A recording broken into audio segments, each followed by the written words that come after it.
We've been in John 6 for several weeks. I've lost track of how many. Doesn't matter.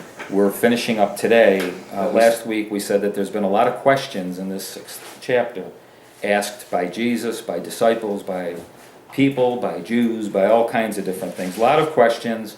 There's been 4 times that Jesus said most assuredly or verily, verily, depending on your translation.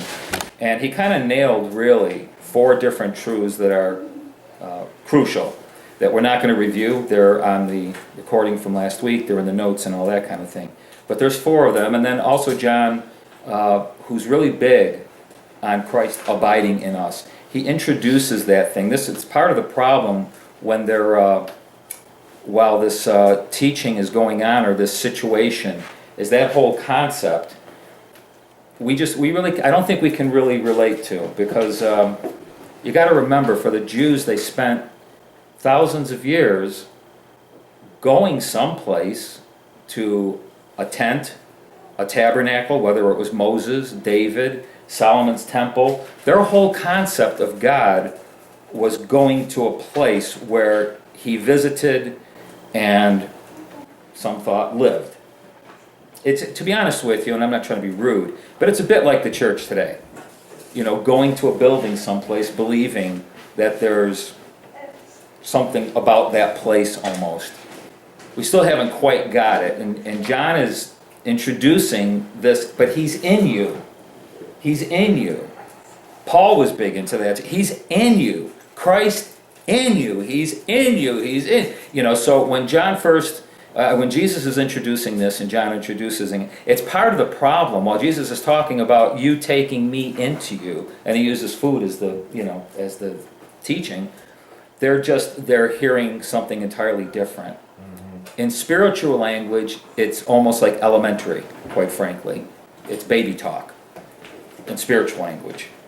But they just couldn't get their heads around it. And the end of the chapter, which is where we are today, the whole thing is about stay or stray. You're either going to stay or you're going to stray. I think for each one of us, that idea of stay and stray is a very provocative question. I mean, what causes us to stay with Jesus? And what's he doing? What does he do? What does he say? What has he taught? What is the situation that causes us to say, you know what? You really let me down. I'm out of here. You know, when do we kind of make those decisions, whether we're going to stay or go? And we're going to find out today that for John, part of the going, away, when these guys are walking away from him and they're leaving him, the straying part of it, they're leaving partially because they don't get it, and partially because they do get it. They know what he's talking about, and they're not interested. I came into the kingdom so I'd have a nice house. I want a good job. You're supposed to give me all these things. And it's not happening. So what good is it? That's an Esau mindset. What good is this birthright? I'm starving. We entered into the last, starting at verse 60 and down, where these are, the reason why I'm talking a bit the way I am is because the end of the chapter has to do with his disciples. These are not the people anymore. These are not the Jews. These are the disciples. And they've lived through chapter 6 with them, and now we're at the end of the chapter. It's not the people that are leaving and the Jews. It's the disciples that are not happy with what they're seeing and hearing that's causing them to vacate the premises, which becomes very challenging because I think we'd consider all of us in the room as disciples. Part of the family of God, the whole thing. So when we read these verses, it gets personalized a bit. And we've been through so many interrogatives of where and when and what and how and the whole thing. And so we were finishing with the word why. And I said I had 4 questions that begin with why. The first 2 we addressed last week. Number 1, why did many of his disciples decide to turn away? It's quite clearly stated that it was the food. It was hard, dry, rough, tough to chew on food. Back in verse 27, Jesus introduced this whole concept of food. Do not labor for the food that, remember we talked about that?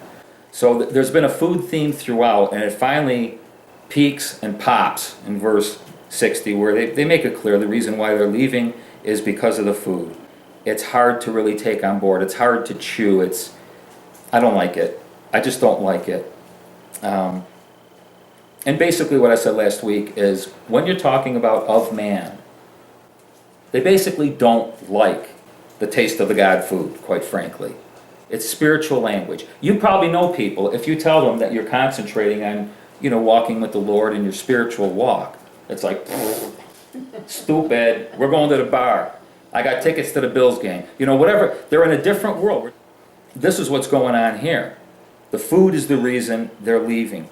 But the food is not just, people think, well, it's because he starts talking about drinking blood and eating the flesh. It wasn't just that. Jesus turns the tables on them. I mean, he does it physically in the temple, but here he's doing it spiritually. When I say turning the tables, for the Jewish mindset, he's talking about coming from heaven to earth. And they're like, no, you don't come from heaven, you go to heaven.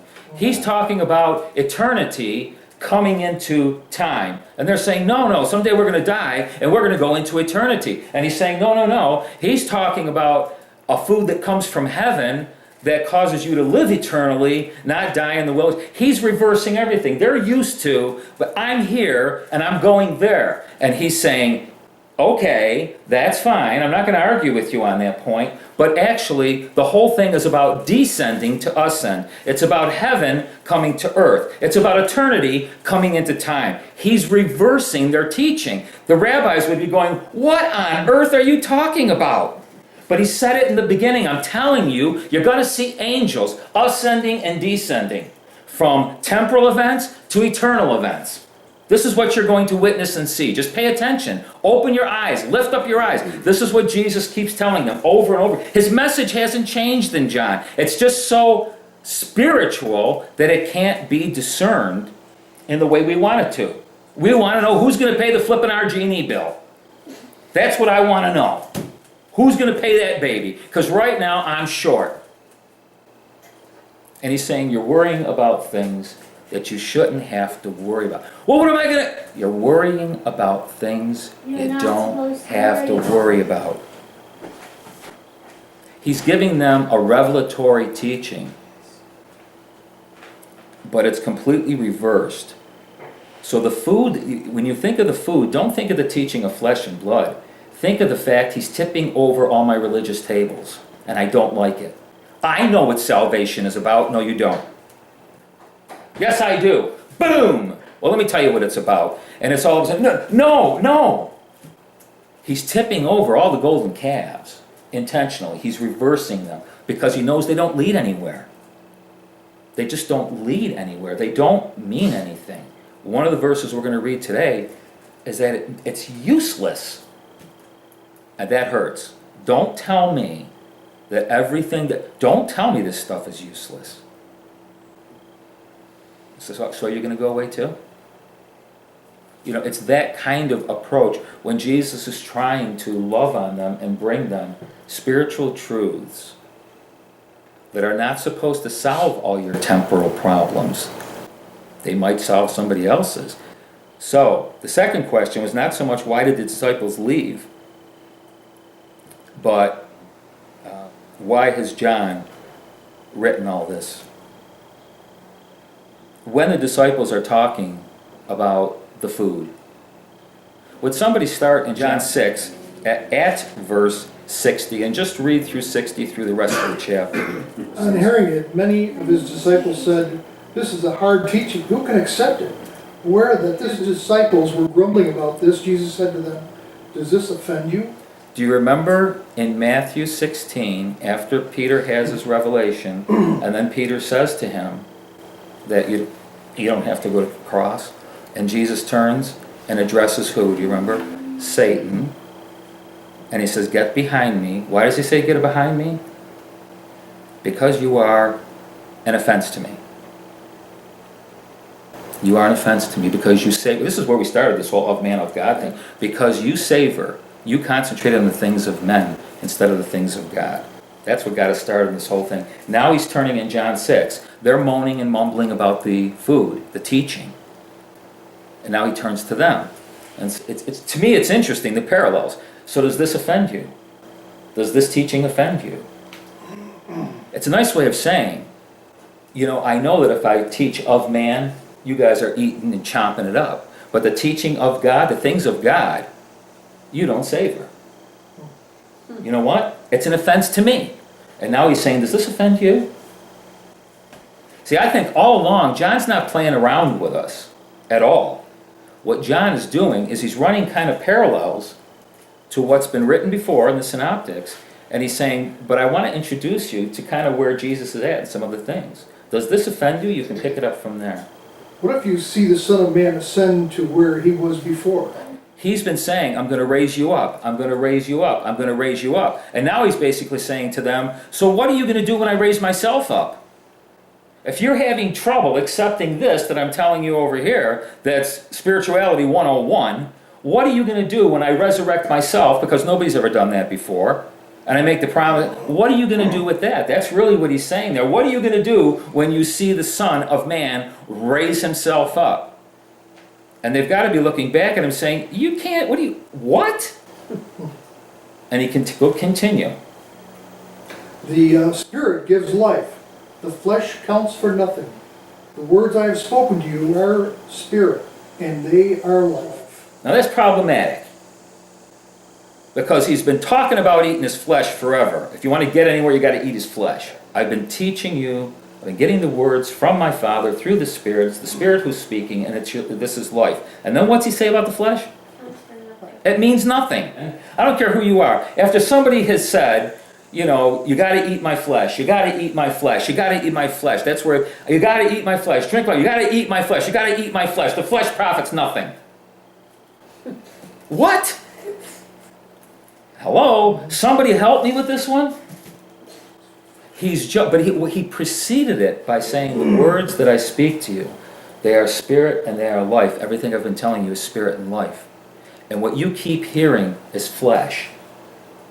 Now, we decipher that now, but this to these guys that are listening, they're gone. Their heads are spinning. All they can do, if they have any kind of spiritual sense, is say point blank, I haven't a clue what you're talking about, but I believe you. And I got a funny feeling that if I hang in faith with you and walk with you and continue to talk with you, these spiritual truths are going to start to make spiritual sense to me. But I've got to get away from Tiberius, and I've got to get to you. I've got to concentrate on the things of God, not of man, because they're in direct conflict with each other. So he tells them all of a sudden, the words that I speak, they are spirit and they are life. The flesh profits nothing, and then what does he say? Yet there are some of you who do not believe. For Jesus had known from the beginning which of them did not believe and who would betray him. He went on to say, this is why I told you that no one can come to me unless the Father has enabled him. From this time, many of his disciples turned back and no longer followed him. You do not want to leave too, do you? Jesus asked the 12. Simon Peter answered him, Lord, to whom shall we go? You have the words of eternal life. We believe and know that you are the Holy One of God. Then Jesus replied, have I not chosen you, the 12? Yet one of you is a devil. He meant Judas, son of Simon Iscariot, who thought one of the 12 was later to betray him. So the first question, why did many of his disciples turn away? And it's clearly the food that he was feeding them, and the food was reversing the norm. It wasn't just the misunderstanding of flesh and blood. It wasn't just like this flesh and blood. It was his whole methodology, and everything that he was teaching them was backwards. Upside down, right? And it was just backwards to them. But that's because they kept wanting to hear it as of Tiberius kind of thing from man. The second question of why has John written all this wasn't the food, it was the faith. John knew that this whole thing had to do with faith, that they had to believe, and he keeps writing that over and over again. It's interesting that in 64, when John talks about many of them went away. Daniel, would you read verse 64? Yet there are some of you who do not believe. For Jesus had known from the beginning which of them did not believe, and who would betray him. Who would betray him? Now, I know we think betrayal, we think Judas. And in the last verse of the chapter, he's going to mention Judas as the one who betrayed him. But the context that John is talking about betrayal is scary. To me, it's scary. Because he said he knew who it was who wouldn't believe him. And he basically is saying those who don't believe him are betrayers. Jesus made it very clear the Father is drawing. You don't know it's the Father, but it's the Father drawing you. But you don't know He's your Father. There's just this thing that's happening that's drawing you closer and closer to Jesus. And if you remember Jesus, they hear my voice because they're responding to the truth that's drawing them. What John is saying is when we stop allowing the Father to draw us, when we decide to turn away or turn back to like Tiberius, he calls that betraying. That becomes an interesting concept because it's like you walking towards something. He doesn't just talk about it in terms of turning away or taking a different direction. He calls it betrayal. Now, I want to say this to you. I want to challenge you a little bit with this. We think of it, you're betraying God. But if your true self is in God and you walk away from God, who are you betraying? You're betraying yourself. You're betraying the one that God actually created, that exists in him, that you discover. Remember, we said revelation of him is a revelation of yourself. So when you walk away from him, you turn back to a false self. Thank you. You turn back to someone that you're really not, that you're actually creating. The real you is over here, but you're turning away from your Father. You don't know it's your Father, but the Father's voice is calling and wooing you into a deeper relationship until you come face to face with your brother Jesus.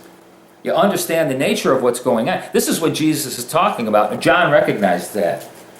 He's saying that basically when you walk away from faith, when you decide that you're not going to continue to follow the voice that's been calling you all your life into deeper truth, when you walk away from that, you're a betrayer.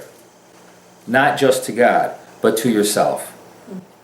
I do not buy into, there's some people that think that Judas was created to be a Judas.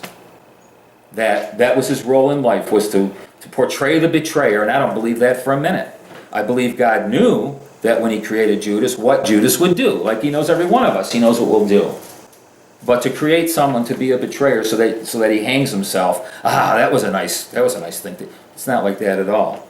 It all has to do with believing in faith.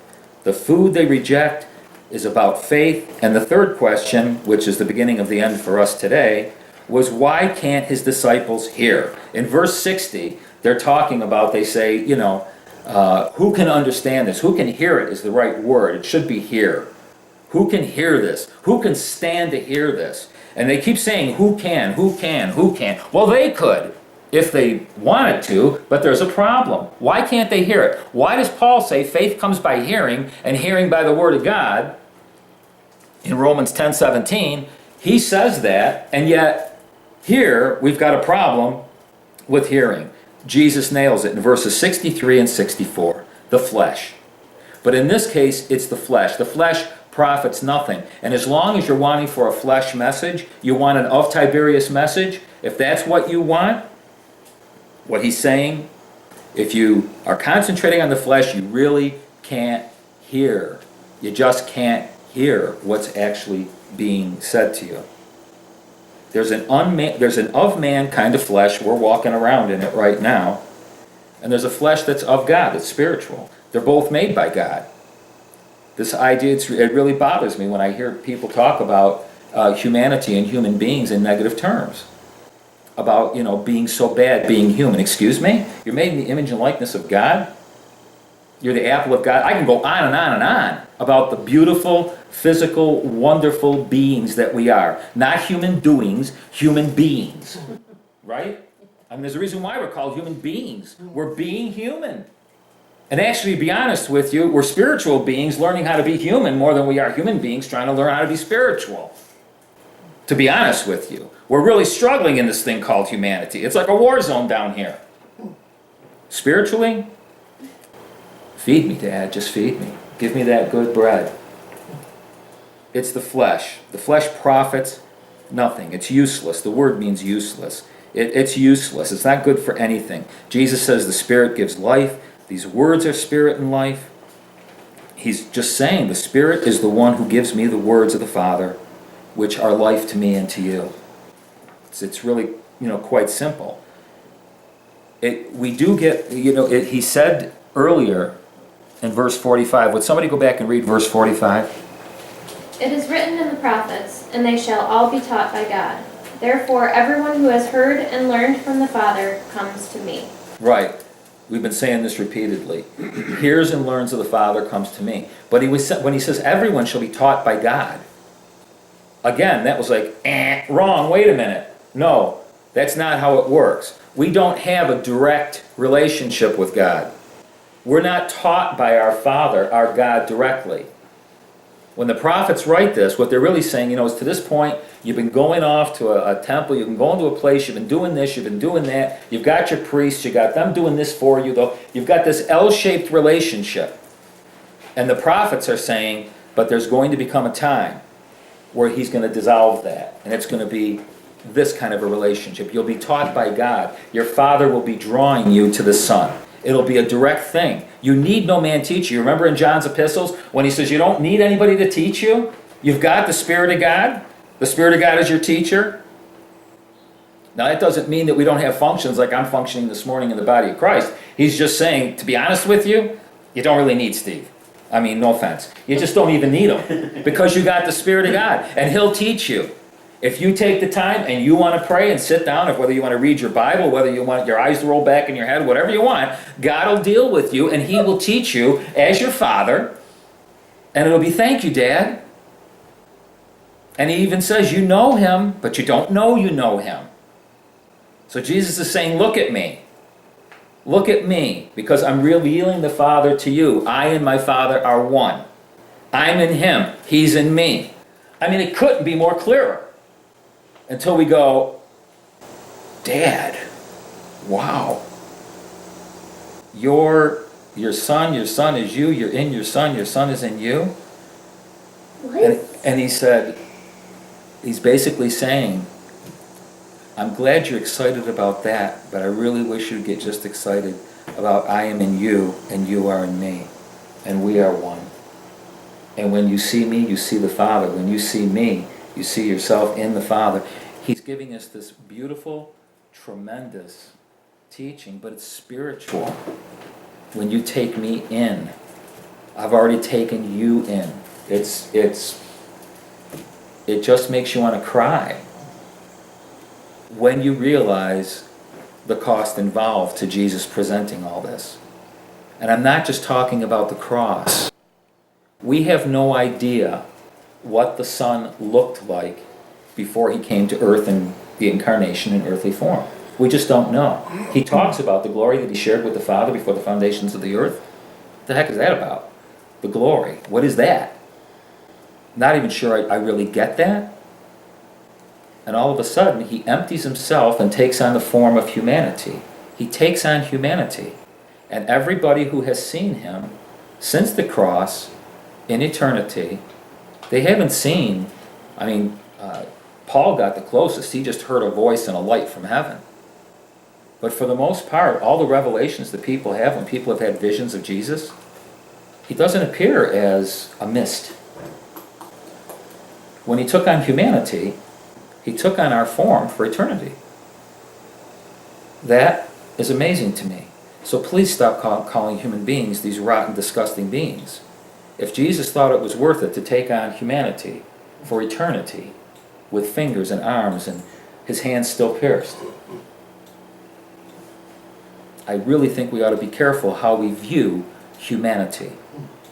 And it has been preached to us in really bad terms. You can go any place and hear how bad you are. And meanwhile, the Father is saying, I got news for you. That's because that's the way they see themselves. So they project it upon you. I don't see you that way. I don't see you as a rotten apple. I see you as the apple of my eye. When I behold you, you're beautiful. Every bit of you. Every hair on your head I cherish. Even the ones that fall out and go down the drain. The fourth one. Why has Jesus spent so much time going over and over and over and over this stuff? Food, the faith. The flesh is problematic. Why does he spend so much time? Well, we don't know. I don't know. We can just surmise some things. Some of the things I wrote down. He sees that they're at a critical point. We said initially that this is the beginning of the year of rejection that leads to opposition. It's one thing to reject somebody. It's another thing to come against them. It starts from rejection and it's going to turn into opposition. There's going to be a crowd yelling, "Crucify him," before this thing is over. Jesus knows that. He's already said he's going to the cross. He's already told people that. This is a critical moment. Where you stand in this moment, you had better be well informed. Part of this whole thing is that if we're going to make decisions for direction, let them be well informed. Just take those things one step at a time. Learn each step as it comes. So when you're making decisions, they're informed decisions. You're not jumping off a diving board and hoping that there's water in the pool. You can see the water, and Dad says jump. I can't swim. Don't worry about it. I'm waiting down there for you. So we make informed decisions. This is a huge moment in everything that's going to happen. Make good decisions. Stay informed, because you're either going to stay or you're going to stray, and it's going to make a huge difference, because you can go from rejecting this teaching to getting PO'd and ending up opposing Jesus. Not just rejecting him, but opposing him. I know people that have done that. So it could be a matter of informed decisions. You remember before he's talking about this is how Jesus eats. He gets food from his dad. He said that in John 4. I have food that you don't know about. And it nourishes me. It sustains me. And it's kind of like, I'm just eating here. I mean, the whole chapter's been about eating. So I'm just eating. I'm chewing what Dad's given me. You know, I'm swallowing it. I'm digesting it. The word is becoming flesh and dwelling among you, the whole thing. I'm just doing what I'm saying that you should do. You really need to take these things and chew on them and swallow them and digest them and let them work their way out in your life. It's a work of God. Could be one of those two things. What I wrote down here, only because I was on an F trip this week, the food, the faith, the flesh is a problem, getting us to the Father. For Jesus, this is all about the Father. That they don't know, they know. In other words, they've got a voice, they've got a drawing of their dad, but they don't know it's him.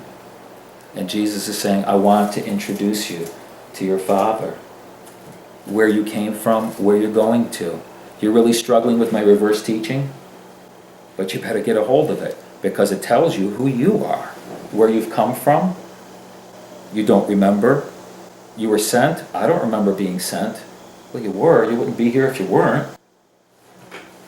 He's giving us this beautiful picture of not just him being incarnate, but what incarnation looks like in us, the Spirit of God being in us, being with us all along, the whole thing. Like I said, I probably want to do something with the flesh, because I don't think we fully understand the nature of it in terms of when Paul talks about in Romans 7, no good thing dwells in the flesh, then we think, oh, you see, the flesh is right. No, that's not what he said. He's talking about something dwelling in the flesh. He didn't say the flesh is bad, but there's something that lives in our flesh that's bad, that he calls sin. There's still sin living in your flesh. And because sin lives in your flesh, it works its way out. It's not the flesh, it's the sin that's working and produces these things that are not good. The reason why these are not going to heaven is because there's sin in it. Why are we degenerating? Why are we dying, so to speak? It's because of sin. You say, but I've been washed. Yes, you have. Spiritually. In your soul, all that's been taken care of. These bodies, these flesh and blood, Paul says is not going to inherit the kingdom of God. It can't. It's got to go. That is a flaw from the first plan. Anyway, I want to talk about, Jesus said, that which is born of flesh is flesh. He didn't say it's bad. He said that's what's born of the Spirit is spirit. And you need both to enter the kingdom of God. Interesting. So I think I might talk about the flesh at some point, maybe next week. Because I think it's just interesting to think about, so we realize who the real enemy is and what the real problem is. That's a reason why Paul, John, when they talk about being in the Spirit, you can't fulfill the lusts of the flesh because there's no sin in the Spirit. And therefore, if you're in the Spirit of God, not of Tiberius, well then your desires and everything else turn into the desires of God and all that. He's introducing them to their Father. That's where they're going to hear all this, is in their Father. Knowing their Father. That they don't know that they know. And knowing His nature.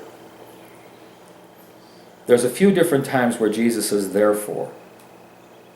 And they all have to do with knowing the Father. He says things at the Last Supper, like, you believe in God, believe in me. And he goes into the thing about, in my Father's house there are many mansions and the whole thing. But believe in God, have faith in God, have faith in me. And then he leads down to the part, which says, no man comes to the Father except through me. So you've got the Father drawing his children to Jesus, which ultimately is going to be to himself. And that, by the way, is not talking about going to heaven, although it's been presented that way, that you can't get to heaven unless you accept Jesus. It's not at all what he's saying. He's saying, and you could bear this out, go get a bunch of Hindus and Buddhists and I don't care, bring every religion you want into the room and ask them how they're doing with their Father. They have no point of reference. What are you talking about with your... Well, God's your Father. God, I don't even know what that means. Very lovely, well-meaning, beautiful people, no relation with their Father. They don't know their Father. And they've ended up wherever they've ended up because they've been hearing a voice drawing them into truth, and they think that they've arrived at some place. But they haven't, because they haven't arrived at Jesus. And because they haven't really arrived at Jesus, they can't know their Father. No man comes to the Father except through me. Which, if you like being an orphan, God bless you. I don't know of orphans who are happy they're orphans. Jesus even says to them in John 14, I'm not going to leave you as orphans. I wouldn't do that to you. Who wants to be an orphan? He says, no, your Father. This is your Father. I've been It's all about your heavenly Father. And this whole thing, we've probably picked up on the fact, has been about eating, which is one of my favorite subjects.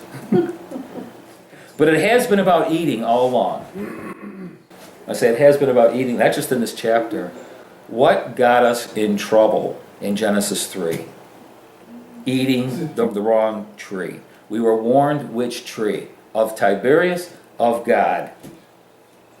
And we decided, I think I would rather know how to do this thing than know him. In the end, did you catch Peter's final revelation? We have come to believe and know. Because we believed, we put our faith and trust in you, now we know. What is that saying? If you would have eaten from the tree of life, if you would have eaten like you were instructed to originally, you didn't believe me. You decided you could know without believing. That's all Jesus is teaching. We've had a problem here for a long time. When are you going to decide which tree you want to eat from? What do you think is going to really nourish you here? He's going through this whole thing in John 6. When they finally get to, they were going away, and Jesus says to the 12, do you want to go away too? Which is a nice way of saying, you know what? You're sitting here because the Father's drawn you. And you have been faithful to that voice to continue to pursue the truth. And you've come closer and closer and closer, and right now, we're right here right now. So are you going to betray yourself and him? Are you going to turn and walk away now at this point? This has nothing to do with heaven. This has to do with the Father, knowing your Father. So are you going to turn away too, like all the other disciples were doing? He's just got 12 guys left there. The Father's drawing you so far, and you've come into a greater and greater and greater revelation. then the question boils down to this. It's the very first one that was asked in John by Jesus. The question is this: has it been about a what or a who? Now, say, what? Do you remember back in John 1, when John and Andrew are following Jesus, and he turns and says to them, what do you want? What do you seek? In the Greek, that word what, it can be who or what. Now, it says, what do you seek? By virtue of the context of what's going on. And do you remember what they said to him, Rabbi? We want to know where. We've said here that all of John's gospel, where has always been a who. In John 13, when he's talking about going back to the place he came from, he never uses the word heaven. He doesn't say, I'm going back to heaven. He says, I'm going back to where I came from, the Father. I came from the Father, I'm here, I'm going back to the Father. They say, what do you want? Or Jesus says, what do you want? And they said, we want to know where you're staying. Which is kind of cool. And so I could just see Jesus going, well, this is going to be fun. Because they think they're seeking a what. They're actually seeking a who. And the what becomes a who. And you say, what do you mean the what becomes a who? Those Greek words that make up that sentence, what are you seeking? The Greek words are the same words. Remember Jesus in the garden when the entourage of soldiers and everybody shows up? And when he addresses them, do you remember what he asks them? Who are you seeking? It's the same words. He doesn't say, what are you seeking? He says, who are you seeking? Their reply is Jesus of Nazareth, of a town, of this earth. In other words, in the beginning, we've got the what are you seeking? And they want to know where. He asked the same questions to the people that come to arrest him, those who are of Tiberias. And they say it quite clearly. We want a man. We want this man. That's what they're seeking, is of Tiberias, of man. The last time, there's the third time that Jesus says, who are you seeking? And it's outside the tomb with Mary. Do you remember that? When he says, why are you weeping? Woman, why are you weeping? Who do you seek? And she's seeking Jesus. Because she says to him, I don't know where they've taken him. Please show me if you know. And she makes it clear, I'm seeking Jesus. This, to me, is a very powerful spiritual truth. Only each one of us individually can decide what we're seeking, if we're seeking a what or a who. When we go to God, are we seeking him or what we can get from him? Everything we're doing, is it about a what or is it about a who? Am I looking for Jesus? Am I being faithful to the Father's voice, continuing to call me and call me and call me and call me and call me? He's calling me to a who. I've got a lot of whats. They're not important once I have the who. John's Gospel is leading us from what do you want to who do you want. When Jesus is talking right here, and he's basically saying, are we still on the what do you want from chapter 1? Or have we moved through something now where you realize it's not about the what, it's about the who. Who are you seeking? And Peter gets it. How do I know Peter gets it? Because when Jesus says to them, he says to all of them, basically, are you going to go away too? You could be hearing a where. Where are we going to go? Where can we go? Or what would be the purpose? And he responds. Would you read Peter's response again at the end? Mm-hmm. But Simon Peter answered him, Lord, to whom shall we go? Right there. He doesn't say, where should we go? He says, to whom? All of a sudden, without even realizing, this is what makes the beauty of Peter's revelation. It's not about Peter. He's still walking and talking with Dad, and he knows it's not about a where. Where should you go? But to whom would I go? Because I know it's about a who. It's not about a what, it's not about a where, it's not about a when, it's not about a why, it's about a who. This whole thing has been about, to whom would I go? And then what does he say? You have the words of eternal life. Also, we have come to believe and know that you are the Christ, the Son of the living God. So what Peter's revelation, what can we say John was driving at? I just know that there's a lot in John 6 leading up to Peter's revelation. And this is the same revelation, but it's a bit more than what he says in Matthew, Mark, and Luke. John gives us a little bit more of what Peter actually said. Peter got it. It was never about a where. We want to know where you're staying. Well, that's the Father. You better pay attention, because that's where I live, is in the Father and the Father in me. That's where I stay. I don't dare leave there. That's where. In the Father. And Peter somehow gets a hold of that. And it's not even a somehow, because in Matthew 16, what does Jesus say to him? Flesh and blood has not revealed this to you. What's John 6 been about, for crying out loud? The whole thing has been about flesh and blood all over the place. Flesh and blood, flesh and blood, flesh. And all of a sudden, that's in Matthew. Flesh and blood has not revealed this to you. John's got that, and he brings it even closer. But the Father, you say, well, why doesn't John say, but the Father revealed this to him? He spent the whole flipping chapter drawing us into the... Oh, who else would have been revealing it? That's what he's been saying. The Father's been speaking to you. All Peter is speaking back is what the Father's been speaking to him. It's quite simple. And where did he get it from? Hello, he's looking straight at Jesus. But he doesn't know that that's the Father. And Jesus is saying, look at me, son. He even calls them children. I don't know, Keith, if you started calling me your child, I'd start to look at you a little bit peculiar. Why are you calling me your child? Because I'm your dad. That's what I call my children, is my children, my little children. And somehow you got Peter looking back at Jesus, and he's met his Father in Jesus. And he comes forth with something that in Matthew does say, your Father has revealed this to you, not flesh and blood. Not all the flesh and blood teaching. See, by the time, does this offend you? I'm flipping the things all over the place on you here. I know what you want. I know you want a religion. I know you want something that makes sense from the knowledge of good and evil. I know what you want, but that's not the way it is. That's not the way I am. And it's not the way you are either. But if you want to eat from the other tree, if you want Tiberius, all this stuff doesn't make any kind of sense.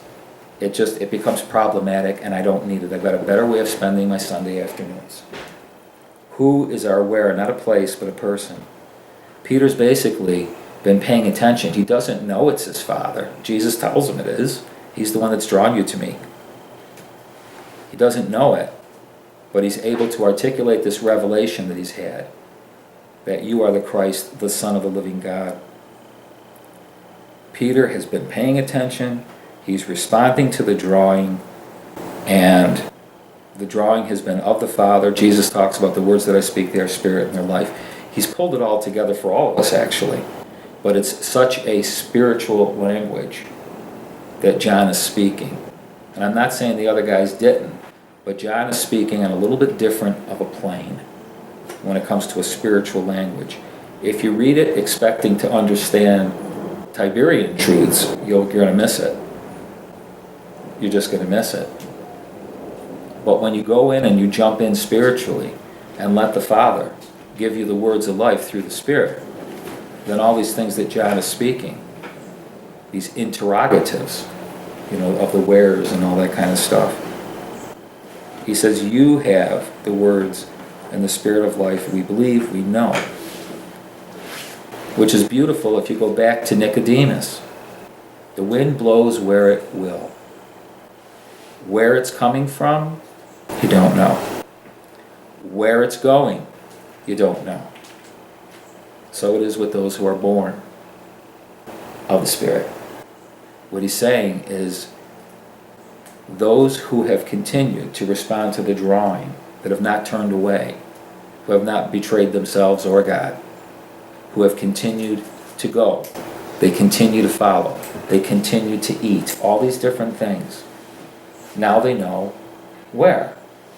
Nicodemus didn't know where. He gets all confused. And that's why Jesus says to him, how can I tell you of what I'm going to talk about in John 6, heavenly things, when all you're hearing are earthly stuff? Your ears are clogged up. You're walking in the flesh. You're so bound by religion, you're not free to be able to receive the love and the grace of God. You're bound up. I didn't bind you up. Nicodemus didn't know what was going on. By the time these guys have walked with him, and now we're at the end of John, we're not even a third of the way through John, and now they know they're where. He could say to them, the wind blows where it wills, and now you know where the Spirit comes from, your Father. And you know where the Spirit is returning to, his Father. And so it is with all of you who have been born of flesh and of the Spirit. Now you know. You know your dad, which is a wonderful thing. By the way, would you read verse 60 again? Because it could be a little bit confusing. Because in the other Gospels, Matthew, Mark, and Luke, they make it clear they were at Caesarea Philippi. Would you read verse 59 and then verse 60? These things he said in the synagogue as he taught in Capernaum. Capernaum, or Capernaum, or however you pronounce it. That place now, that is not Caesarea Philippi. So you look at it and you think, I don't get it then. If this is Peter's revelation, didn't he say it at Caesarea Philippi? Would you read the verse 60? Therefore, many of his disciples, when they heard this, said, this is a hard saying. Who can understand it? Very good. So, a lot of commentators, all the commentators I read, they connect it together like it's the same day, it's the same time, and it's just carrying on. But all of a sudden, John throws a therefore in there, in the middle of a dialogue. Therefore, when his other disciples had heard. Now, we're in this room right now, in the present, of course, and whatever I've said here today, you might repeat to somebody this week, or 2 weeks from now, 6 months from now, and when they hear, they may have a particular response to Steve Cerone and the way he teaches and what he does. When they hear it.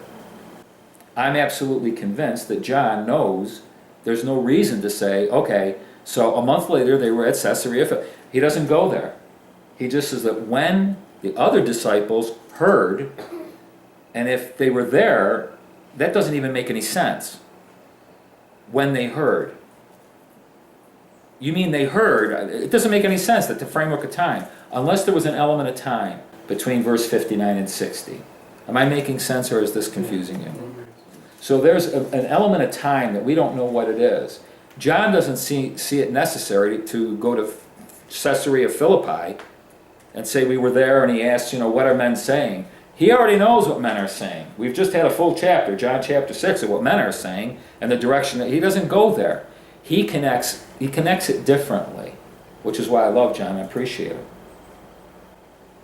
The reason why we know they were at Caesarea Philippi was because of Peter's revelation.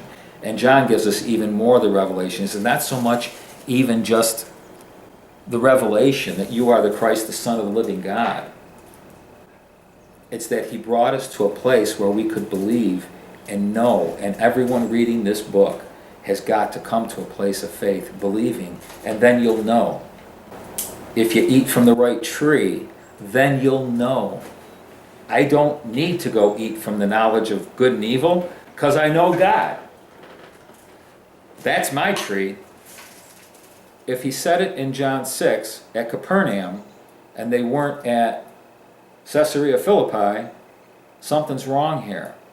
Then Peter made the same statement twice.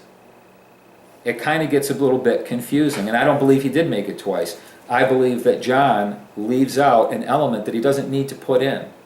The stage is set. We know by Peter's revelation, what Peter said gives us the context of where we know they must have moved on, And when the other disciples heard this kind of stuff he was saying after the feeding of the 5,000, after the word got out of the kind of teaching he was doing, it was like, wait a minute. What you can imagine, they were confused when they were there. Imagine how confused people would be. I mean, if anybody here can articulate the kinds of stuff I've been talking about this morning, it's hard. It's hard to repeat what somebody has said and have somebody else get anything out of it. That's half the problem with our witnessing half the time. It's kind of like we're trying to say something, not repeating what Steve or Aaron or anybody said. We're not trying to repeat it, but trying to articulate it at times. The best thing is, you know what? And I tell people this. If you really want to know what's going on, you just really need to pray. And God will reveal truths to you. And I do that a lot, quite frankly. Because I know that a lot of times, I'm just not going to be able to articulate what the Spirit of God can. So, well, Spirit's speaking. Yeah, I know. But He's speaking through me. And I'm using language and body language that can be kind of messy. Spirit's not messy. He can convey truths that I and you can't. So what you're saying, no, in one context it doesn't, and another context for those who want everything they want to line their ducks up really nicely, it does. There has to be an element of how does this tie together, because they're two different locations. The emphasis behind it, who do men say I am, all of that kind of stuff, you are the Christ, the year of opposition and rejection, you can follow it in the synoptics. Right in that same setting, people are turning away, it's getting nasty. And John tells us why. Because people were more hungry for the flesh of Tiberius, the teachings of man, the things that the enemy actually savors, instead of the things of God. And that becomes divisive. And if we ever think that God's going to say, oh, it's all okay. There's some things I can't say that I won't say here, but there are some things you can imagine, the things that people get up to. And God does not say, it's okay. It's not okay. That's where you and I part our ways. I will not embrace those things. I will save you, but I will not embrace them. I will not put my stamp of approval on them. I won't have it. Mainly because it's a perversion of yourself and God. And if God doesn't call it, who will? We misunderstand that. We always think it's about religion. It's not. It's about a relationship. You're hurting yourself. I can't stand it. I won't accept it. I'll help you. How's that sound? I'll help you.